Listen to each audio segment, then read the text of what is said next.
জায়গা আছে দেওয়ার মতো? আমার যে স্টমাকের ডিমান্ড, এটা যখন ওয়ার্ল্ড মেটাবে না, ট্রিপল পপুলেশন তারা বুঝে ফেলেছে যে শিক্ষিত সমাজ আমাদেরকে যাই বোঝাচ্ছে না কেন, আসলে আমার খাবার ব্যবস্থা করতে হবে, বোঝে না?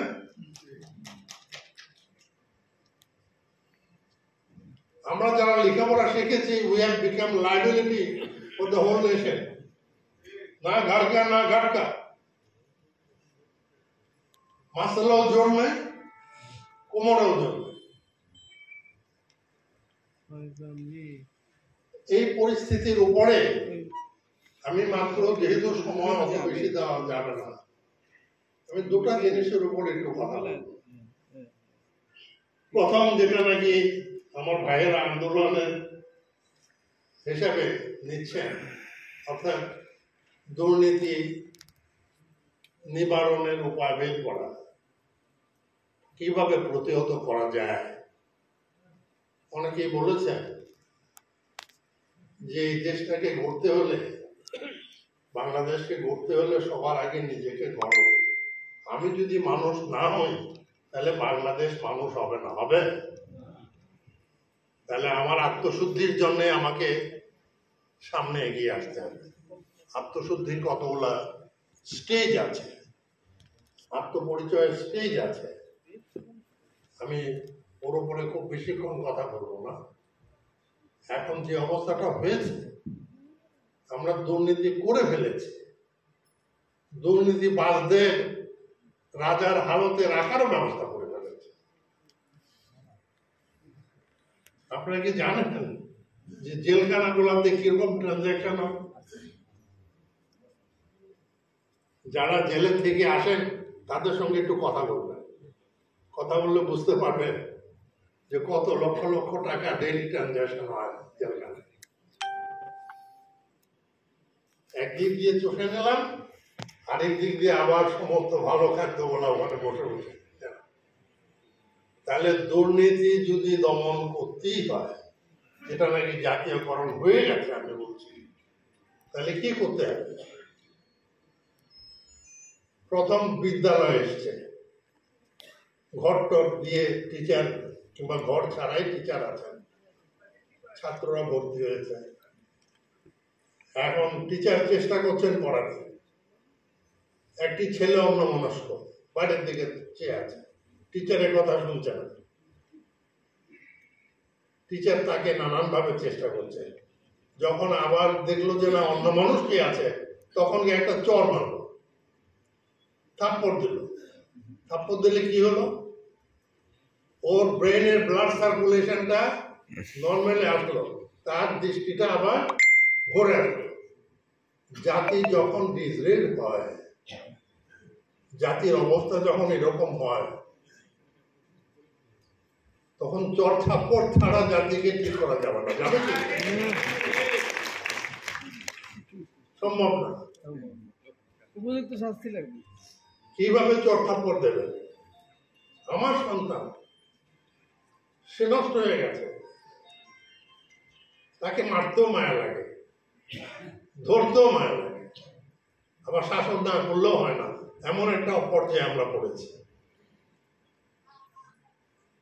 এই দুর্নীতিকে যদি দমন করতে হয়, তাহলে কয়েকটি জিনিস নিয়ে আমাদের অত্যন্ত দৃঢ়তার সঙ্গে অগ্রসর হতে হবে। নাম্বার ওয়ান, আপনারা যারা এখানে সমবেত হয়েছেন, আপনারা যেভাবে সুস্থ চিন্তা করছেন, আপনাদের চিন্তা করতে হবে এটা যে দুর্নীতি দমন করতে হলে পরে বলতে হবে যে হাতে নাতে দুর্নীতি ধরায় দিতে পারবে, ঘোষ ধরায় দিতে পারবে, ঘোষের টাকার 50% তাকে দিয়ে দেওয়া।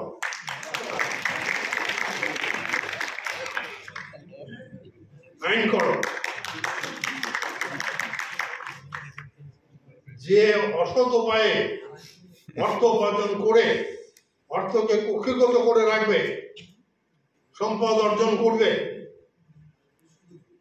অপরের দৃষ্টির বাইরে, যে সে খোঁজটা দিতে পারবে, খোঁজটা যদি ঠিক হয় তাহলে তার সেই উদ্ধারকৃত সম্পত্তি 25%, 4/1 তাকে দিয়ে দিতে হবে।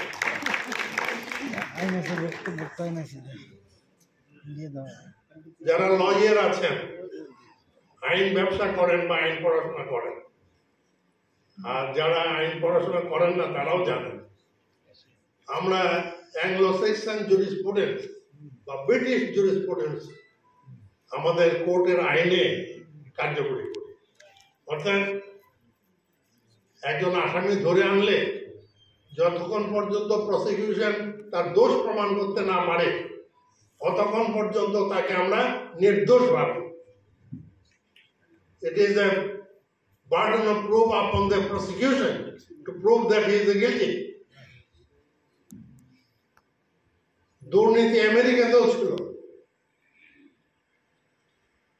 1790-তে আমেরিকান কনস্টিটিউশন হয়, কনস্টিটিউশন করতে পারছিল না, কারণ যারা করবে তারা এক হতে পারে না। এক হয়ে কনস্টিটিউশন না করলে কনস্টিটিউশন হবে না। তখন কিছু লোক করলো কি, তাদেরকে ডেকে এনে চায়ের দাওয়াত দিয়ে ঘরে আটকালো, আটকে বাইরে থেকে তালা মারে দিল। তারা মানে বললো যে কনস্টিটিউশন না লেখা একটা বেরোতে পারবো না। 1790-তে 17টা ক্লজ নিয়ে আমেরিকান কনস্টিটিউশন হবে, মাত্র 17টা ক্লজ। তাদেরও সময় গেছে। আমাদের অবস্থা হচ্ছে এটা যে এখন আমেরিকাতেও দুর্নীতি ছিল, তাদের জুরিসপ্রুডেন্সটা ব্রিটিশ জুরিসপ্রুডেন্সের উল্টো দিকে। আমেরিকান জুরিসপ্রুডেন্স হচ্ছে যে আসামিকে প্রমাণ করতে হবে যে সে নির্দোষ। আমরা যেমন করি বাদীকে প্রমাণ করতে হবে, স্টেটকে প্রমাণ করতে হবে সে দোষী। আমেরিকাতে হচ্ছে আসামিকে প্রমাণ করতে হবে সে নির্দোষ। আমরা যে পর্যায়ে এসেছি, আমাদের আইনটা ব্রিটিশ আইনের চেয়ে পরিবর্তন করতে হবে। ওই আমেরিকান আইন আনো, তুমি প্রমাণ করো কারণ তুমি দোষী, নাহলে তোমাকে ধরা নেই, ধরা খাও নাই। আর ওই সম্পদের খোঁজ দিতে পারলে তখন দেখবেন যে সবচেয়ে নিকটতম ব্যক্তি হয়তো স্ত্রী খবর দিয়ে দিবে যে ফান্ড এখানে আছে। কিছু সাইকোলজিক্যাল এফেক্ট, কিছু প্র্যাকটিক্যাল এফেক্ট দিয়ে আইনটাকে পরিবর্তন করে খুব কঠিন কাজ যে তা নয়। এখনো human quality I declare without any hesitation of Bangladesh is far more better than any developed country. Human কোয়ালিটির দিক দিয়ে কিন্তু আমরা খুব নিঃস্ব নই। কিছু সংখ্যক লোক আমরা খারাপ হয়ে গেছে। ওয়ার্ল্ডে কটা দেশ পাবেন যে রাস্তা দিয়ে হেঁটে যাওয়ার সময় এক বাড়িতে গিয়ে এক গ্লাস পানি চাইলে শুধু পানি দেয় না, তার সঙ্গে একটা মুড়ির মোয়া এবার তিলের নাড়ু দেয় না, ডাব গাছের থেকে ডাব পাড়ে খাওয়ায় না। সারা ওয়ার্ল্ড খুঁজে কেউ আপনাকে ডাব থেকে ডাব পাড়ে খাওয়াবে?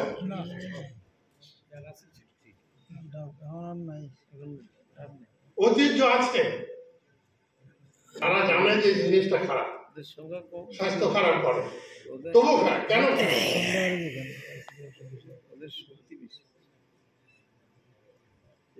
তার খাওয়ার কারণটা হলো যে সে তার পয়েন্ট অফ সারেন্ডার রাখে নাই, ট্রাস্ট নেই among the member of the family, trust নাই। হাজবেন্ড বলছে যে আমি, আমার গার্লফ্রেন্ড আসবে কালকে, 2 দিন থাকবে, তুমি অন্য জায়গায় যাও। সে আবার বলছে আমার বয়ফ্রেন্ড আসবে, তুমি অন্য জায়গায় যাও। তাদের মানসিক যে যন্ত্রণা, এই মানসিক যন্ত্রণাকে ভুলে থাকার জন্যে মদটা খায়, জেনে শুনে। আমরা যেন সেই রোগে না পড়ি, ঊনবিংশ শতাব্দীতে একটা শত্রু নিয়ে আমরা খুব চিন্তিত ছিলাম। What is that enemy? Bullet. বুলেটটা মানুষ তৈরি করেছিল, কিন্তু বুলেটকে যারা তৈরি করেছিল তারা বিবেক দিতে পারে নাই। বুলেট যার কাছে যায় তার কথা শোনে। বিশ্ব চিন্তকরা ভীষণ বেকায়দে পড়ে গেল। তখন তারা বুলেটকে ব্যালেন্স করার জন্য ব্যালট আনলো। ব্যালট দিয়ে ভালো ভালো লোককে যদি আমরা সংগ্রহ করতে পারি, তাদের কাছে যদি আমরা বুলেটের নিয়ন্ত্রণটা দেই, তাহলে সম্ভবত একটা ভালো কিছু পাবো। কিন্তু দেখেন, সারা পৃথিবী জুড়ে বুলেট এখন কাজ করছে কত নিখুঁত ভাবে মানুষের জীবনটা নেওয়া যায়। এবং বুলেট এবং ব্যালট তাদের মধ্যে বন্ধুত্ব হয়ে গেছে, একজন আরেকজনকে ছেড়ে চলে না। খালি আমাদের বলে কথা না, আমেরিকান দেখেন অনেকেই সাজেস্ট করেছে American system of state administration government. আমি বললাম যে দেখো, 300 বছর হয়ে গেল আমেরিকান কনস্টিটিউশনে এরকম ইলেকশন চলছে। 300 বছরও আজকে এইবারে এসে 2024-এও 25 লক্ষ পপুলার ভোট পাইলে একজন এসে পাস করতে পারলো না, আরেকজন 25 লক্ষ কম পাইলে সে পাস করে গেল।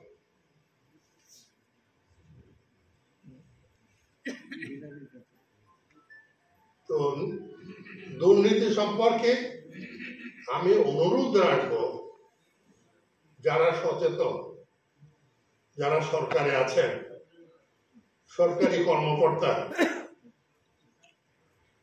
যারা প্রশ্রয় দিচ্ছেন ডাইরেক্টলি ইনডাইরেক্টলি, প্রত্যক্ষ পরোক্ষভাবে দুর্নীতির সঙ্গে জড়িত হয়ে পড়েছেন, তাদের পক্ষে কাছে অনুরোধ। ইসলাম সম্পর্কে আমাদের অনেকের ধারণা খুব অস্বচ্ছ। আমি যদি প্রশ্নটা করি এখনই গোলমাল হবে। ইসলামের বয়স কত? What is the age of Islam? আদম আসল থেকে শুরু। একটা ধারণা আছে আদম আলাইহিস সালামের সময় থেকে। তিনি ভুল করলেন, আল্লাহ সুবহানাহু ওয়া তাআলা ঘোষণা করে বললেন, যাও তুমি নাফরমানি করেছো, দুনিয়ায় গিয়ে কিছু জেল কাটো। আমি কিভাবে চলবো? কিছু দিলাম, কিছু পাঠাবো। একটা ধারণা। আরেকটা ধারণা হচ্ছে আদম আলাইহিস সালামকে পাঠিয়ে দিয়েছিলেন রাগ করে শাস্তি স্বরূপ। হযরত ইব্রাহিম আলাইহিস সালাম, যাকে আল্লাহ সুবহানাহু ওয়া তাআলা কোরআন শরীফে উল্লেখ করেছেন যে তাকে administration of the total universe, সমস্ত সৃষ্টি জগৎ তাকে কিভাবে চলছে দেখিয়েছিলেন, তখন থেকে ইসলাম। আরেক দল বলছেন যে না, ওটাও ঠিক নয়। আখেরে নবী মুহাম্মদ রাসূলুল্লাহ সাল্লাল্লাহু আলাইহি সাল্লামের নবুয়ত প্রাপ্তির সময় থেকে ইসলাম। কত ধারণা!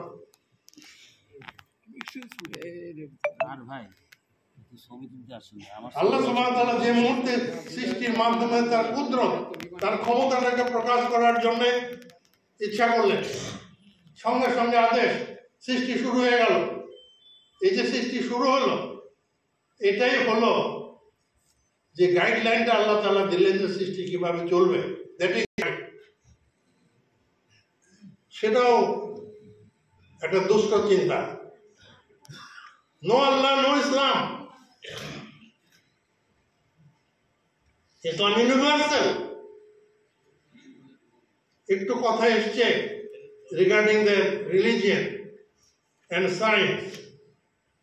I tell you very frankly, Quran has paved the very foundation of science. Yes. Quran বিজ্ঞানের ভিত তৈরি করে দিয়েছে। Yes. আল্লাহ তাআলা বলেন নাই, লক্ষ্য করো না কিভাবে আসমানটাকে খাড়া রেখেছি খুঁটি ছাড়া? What does it mean? Gravitational force, electromagnetic force, nuclear week force, nuclear strong force, এই 4টা ফোর্স সমস্ত ইউনিভার্সকে টেনে রেখেছে।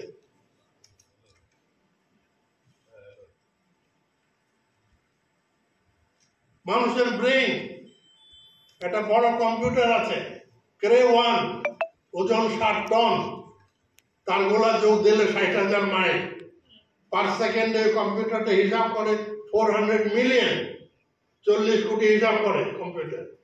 শুনলে মনে হয় যে আমি কিছুই না। আমার ব্রেইন গড় ওজন 1.5 কেজি, 1500 গ্রাম, 39 আউন্স।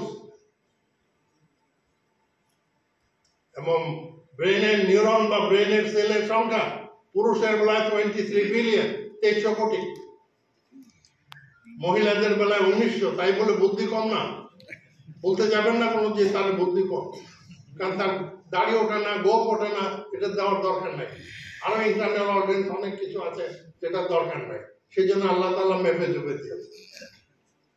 এই মানুষের ব্রেইন, আপনি লেখাপড়া করেন বা না করেন, শুয়ে থাকেন, কিচ্ছু করেন না, নো ম্যাটার, আপনার ব্রেইন প্রতি সেকেন্ডে 20,000 বিলিয়ন কাউন্ট করছে, 20 লক্ষ কোটি আপনার ব্রেইন কাউন্ট করছে। আপনাকে কেন দেওয়া হয়েছে? To make you human being. আল্লাহ একমাত্র মানুষকে সৃষ্টি করেছে, সৃষ্টিকে চিনে স্রষ্টাকে বোঝা যাবে, তার জন্য তাকে দেওয়া হচ্ছে। আমি অন্যদিকে চলে গেলাম, সেখান থেকে ঘুরে আসি। এখন প্রশ্ন হয়েছে বাংলাদেশ, আমি দুর্নীতি সম্বন্ধে যেটুকুন বলেছি এর ডিডাকশনস নিয়ে আপনাদের চিন্তা করার জন্য বলেছি। আপনারা আরো চিন্তা করবেন আর কি বের করা যায়, সেভাবে আমরা সরকারকে অনুরোধ করব, চাপ সৃষ্টি করব, আইনগুলো পড়ো, দেখা যাক কি দাঁড়ায়। এখন আসি অন্য কথাটা, বাংলাদেশের এক্সিস্টেন্স সম্পর্কে ধারণা যেটা। ছোট্ট দেশ, এতগুলো লোক, বাবা যে ঘরটা করে গেছে, টিনের ঘর, চৌচালা, সেটাকে হয়তো 4 ছেলে 4 ভাগ করে রয়েছে, আর একটা ঘর তুলবার জায়গা নেই। 4 ভাই 4টা রান্নাঘর করেছে, 4 জায়গা থেকে বিয়ে করেছে, মনে মনাত নাই, কথাবার্তা বলে না, কিন্তু এক ভাইয়ের রান্নাঘরে আগুন লাগলে আর 3 ভাই নিভাইতে যায়। কেন যায়? ঘরটা পুড়ে আমারটা ধরবে, এই তো বাংলাদেশ। আজকে কেন আমরা পলিটিশিয়ানসরা, অন্যরা, এমন বিশ্রী ব্যাপার। 1991-এ আমি চিফ ইলেকশন কমিশনার ছিলাম, যারা পার্লামেন্টের মেম্বার হলো বিভিন্ন পলিটিক্যাল পার্টি, তারা গো ধরলো যে জাতীয় পার্টির যে স্পিকার আছে শামসুল হুদা চৌধুরী, তার কাছ থেকে কেউ ওত নেবে না। বিচার শাহাবুদ্দিন সাহেব বললেন যে কি করা যায়। আমি কনস্টিটিউশন ঘেটে ডেকে বললাম যে করা যায় মানে তিনি কাউকে অথরাইজ করতে পারেন, ইউল অ্যাডমিনিস্ট্রেট দেব। তখন স্পিকার বললো যে আমি একমাত্র চিফ ইলেকশন কমিশনারকে অথরাইজ করি, আমাকে একটা অথরিটি দিলেন। আমি পার্লামেন্টের ভবনে তখন গিয়ে বসে পলিটিক্যাল পার্টিদেরকে ডাকলাম, এক একজনের গো কি, আমি অমুকের সঙ্গে ওত নেব না, আমি তোমাকের সঙ্গে ওত নেব না, যেদিন তার ওত হবে সেদিন আমার ওত হবে না। আরে কি ফাজলামি! পার্লামেন্টে বসে ঢলাঢলি করতে পারবা, পার্লামেন্টে বসে হ্যানত্যান করতে পারবা, আর এখন ওত নেওয়ার সময় এর শরীরের গন্ধ আর শরীরে যাবে, এটা সহ্য করতে পারবো না। What is stupidity! এভাবে করতে হবে। আজকে আমাদের যে সমস্যাটা হলো এটা, গণতন্ত্র ছাড়া আমার কোনো গত্যন্তর নাই। হোয়াট ইজ গণতন্ত্র? Democracy, what does it mean? এটা একটা ল্যাটিন শব্দ, demos and cracy. Demos that means people, cracy means strength.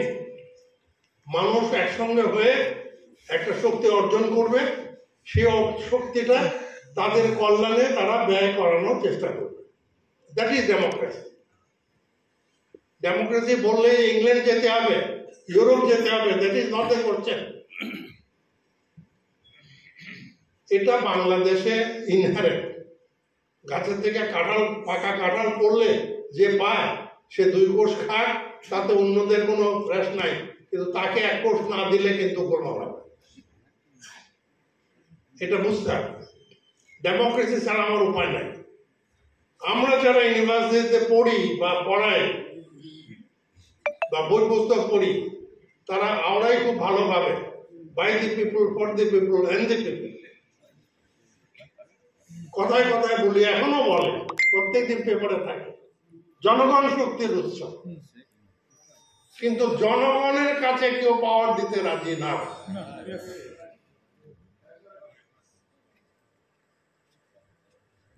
Bureaucrats, ভালো ছেলেটাই ইউনিভার্সিটি মেরিটোরিয়াস বয় কম্পিটিটিভ পরীক্ষা দিয়ে চাকরি পায়, ফাউন্ডেশন ট্রেনিং হয় 2-3 মাস। ট্রেনিং দেওয়ার শেষের দিন কি শেখায়? আগের দিকে ভালো জিনিস শেখায়, শেষের দিন বলে যে বাবা যাই করো না কেন, বস কি চায় এটা লক্ষ্য করো। বিদ্যা শেষ। তারা চায় না পাওয়ারটা মানুষের কাছে থাকুক। পলিটিশিয়ানও চায় না, কারণ আমি দেখছি না, I am sorry to mention 91 চলছে, কাজেই একটু লাগে। নতুন পলিটিশিয়ান বেরিয়ে আসতে দেখছে না। যাদেরকে দেখছি অল আর ক্যানভাসার্স। ক্যানভাসার দিয়ে তো আর ডেমোক্রেসি চলবে না, চলবে পলিটিশিয়ান লাগবে। You have to arrange scope for development of the politicians. কাজে ডেমোক্রেসি করতে গেলে ইলেকশন ছাড়া উপায় নাই। আছে? এখনো আসে নাই। ইলেকশন করতে গেলে এখনো পৃথিবীতে আসে নাই রিমোট কন্ট্রোলে ইলেকশন করা যাবে। পার্টি লাগবে। তাহলে পার্টির মধ্যে যদি ডেমোক্রেসি না থাকে, ওই পার্টিকে আপনাকে ডেমোক্রেসি দিতে পারে না। এবার হিসাব করে দেখেন তো কয়টা পার্টির মধ্যে ডেমোক্রেসি আছে? এমন একটা পার্টিও যদি পেতাম যে যার টোটাল ভোটার দেশে আছে 12 কোটি, 12 কোটির 1% অর্থাৎ 12 লক্ষ প্রাইমারি মেম্বার আছে, তাহলেও আমার একটা আশ্বস্ত আমি হতে পারতাম যে ভবিষ্যতে হয়তো একটা টিকবে। আছে? আপনার কর্তব্য হচ্ছে জোর করে হলেও তাকে ডেমোক্রেসি শেখানো, তাই না? এটা কারণ আমার বেঁচে থাকা নির্ভর করছে তার উপরে। তাহলে পলিটিক্যাল পার্টিকে democratisation of political party is a must. তোমরা এসে খালি ইলেকশন চাও ডাইরেক্টলি ইনডাইরেক্টলি, তার মানে কি? যে ইনু সাহেব আপনি একটা তারিখ দেন, না দিলে আমরা চাঁদা তুলতে পারতেছি না। ঠিক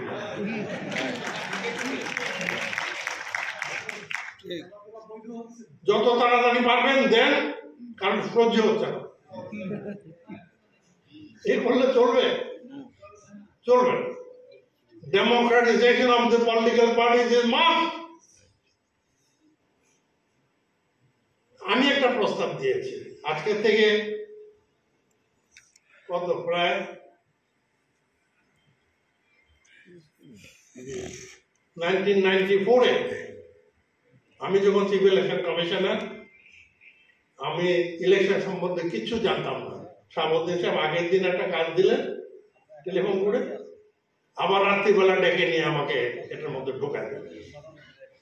আমি ইলেকশন জানি না, 20 বছর ওকালতি করছি Dhaka high court, Pakistan supreme court, অতজনে রিকোয়েস্ট করছে বন্ধু বান্ধব যে একটু বারে দাঁড়াও। বলো ভাই মাপ চাই, বারে দাঁড়ানো অবস্থা আমার নাই, জানতাম না, কিন্তু এটার মধ্যে ফেলে দিলাম। বাধ্য হলাম। তখন শাহাবুদ্দিন সাহেবকে বললাম, আপনি ইচ্ছা করে গেছেন, আমাদের 3 জজকে ধাক্কা দিয়ে ফেলে দিয়েছেন। আমরা 4টা লোক যদি মরে যাই কিছু আসা যায় না, মানুষ 4টা লোক পাবে। তবে আমরা ফেল করলে দেশটা কোথায় যাবে ভেবে দেখেছেন? দাবি উঠল নেত্রীরা, 2 নেত্রী ছিলেন তার সাংবাঙ্গ নিয়ে, যে এই করতে হবে, অমুকটা ইলেকশন করতে দেওয়া যাবে না, 2 মাস পিছাতে হবে, এই ভোটার লিস্ট তৈরি করতে হবে, ইত্যাদি ইত্যাদি 10-12টা দাবি নিয়ে উপস্থিত। তা আমি আমার 2 জজকে বললাম যে ভাই, আমরা কোর্টে বসে যেরকম মামলা শুনি, জানি যে মামলার মধ্যে কিছু নাই, উকিলের পিছনে মক্কেল বসে আছে, মোটা ফি নিছে, তার দ্বারাকে যদি বসায় দিই তো পারেন জায়গায় গালি দিবে, তো দরকার কি আছে? ও জানে যে ওটার মধ্যে নাই কিছু, কতক্ষণ হামকে দামকে করুক, তারপরে আপনি বসে করবেন, রায় তো আমরাই তো ইত্যাদি করে তখন দাবি উঠলো যে ডিসিদেরকে রিটার্নিং অফিসার করা যাবে না। শাহাবুদ্দিন সাহেব টেলিফোন করে একদিন বললেন ডিস্ট্রিক্ট জাজদেরকে করেন। আমি বললাম যে কি আপনি কথা দিয়েছেন? উনি বলেন যে যাদের ইলেকশন, ওরা মাথা খারাপ দিকে আপনার মাথা খারাপ হতে হবে। আমি গেলাম বাসায় রাত্রি 12টা, গিয়ে বললাম যে আমার লোকালিটিতে একটা প্রবাদ আছে, যার বংশ যার হয় তার জাতি মনে নাতি মনে আগে। আমরা 4 জন গেলেও কিছু আসে যায় না, কিন্তু ডিস্ট্রিক্ট জাজদেরকে একবার রাস্তায় নামাইলে তুলতে পারবে? 2 উকিলে ঝগড়া করে পেশ করে ফাইল তুলে দেয়, উনি শুনে একটা রায় লেখা দেন। আর কাজটা হচ্ছে দাওড়ে, এরে ধরো, তার গাড়ি আটকাও, তার বাড়ি আটকাও, এই করো সেই করো ইত্যাদি ইত্যাদি। পুলিশ ম্যাজিস্ট্রেটের মধ্যে একটা অলিখিত চুক্তি আছে, ওরা পারে, এ পারবে না। আমি তাকে প্রস্তাব দিলাম যে দেখেন, আমি ডিসিদেরকে ডেকে সরাসরি জিজ্ঞাসা করি, যদি মনে হয় যে সম্ভব না, তাহলে জয়েন্ট সেক্রেটারি লেভেলের লোক বের করে নেব, পাঠিয়ে দেবো 350। তারা গিয়ে উঠবে কার বাড়বে? ওই ডিসির বাড়িতে উঠবে। ডিসির বাজার করতে হবে, গাড়ির সিনিয়র অফিসার গাড়ি দিতে হবে, তেল দিতে হবে, রাস্তাঘাট চেনাইতে হবে। তারা যদি মনে করে আমার উপর দেমাগ বড়ি করতে আসছেন, তো যে ব্রিজটা ভাঙ্গা, যার উপরে গাড়ি উঠলে নদীতে পড়বে, ওরকম জায়গা দিয়ে যদি পাঠায় দেয়, তখন আপনি আমি গাড়ি তুলতে যাব?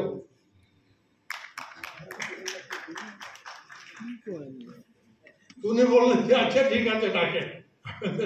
আমি ডিসিদেরকে ডাকলাম, আমাকে 4 জন সিএসপি অফিসার দিয়েছে কন্ট্রোল করার জন্য।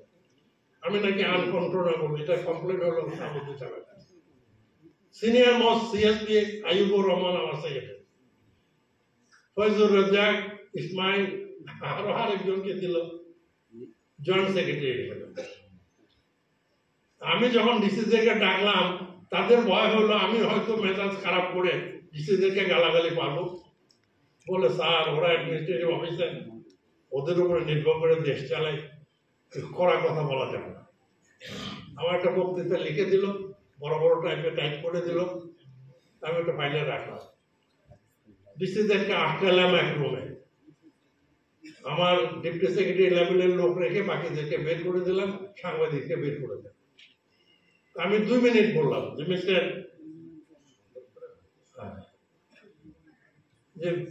Mr. Deputy Commissioners, you know better than anybody else what the people are thinking regarding you to be appointed as the returning officer for the coming election. I need not explain. তোমাদের সম্পর্কে মানুষের কি ধারণা তোমরা ভালো জানো।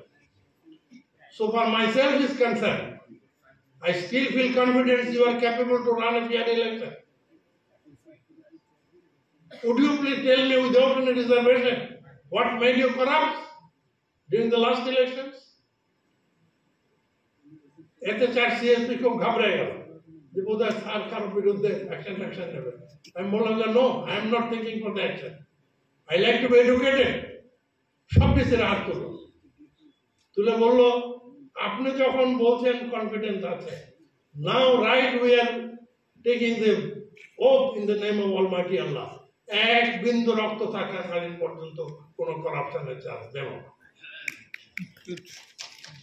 আমার কাছে একটা ছোট রেকর্ডার ছিল, আমার বক্তৃতা শেষ, মিটিং শেষ, শাহাবুদ্দিন সাহেব শোনাইলাম যে দেখেন, this is the query, this is the answer, now you tell me what should I do.